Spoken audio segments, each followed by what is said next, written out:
আসসালামু আলাইকুম ওয়া রাহমাতুল্লাহি ওয়া বারাকাতুহু। হাদিস শরীফ।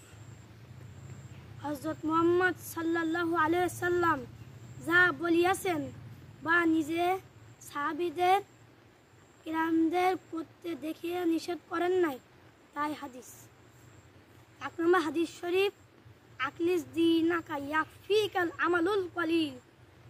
তোমার ইমানকে খাঁটি করো, অল্প আমলে নাজাতের জন্য যথেষ্ট হইবে।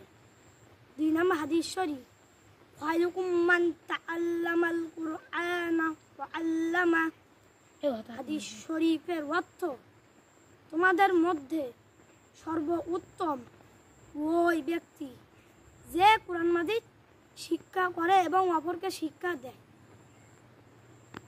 3 নম্বর হাদিস শরীফ, তালাবুল ইলমি ফারিদাতুন আলা কুল্লি মুসলিম। হাদিস শরীফের অর্থ, দ্বীনে এলেম তলব করা প্রত্যেক মুসলমানের উপর ফরজ। 4 নম্বর হাদিস শরীফ, আতহুরু শাতরুল ঈমান। হাদিস শরীফের অর্থ, পবিত্রতা ঈমানের অঙ্গ।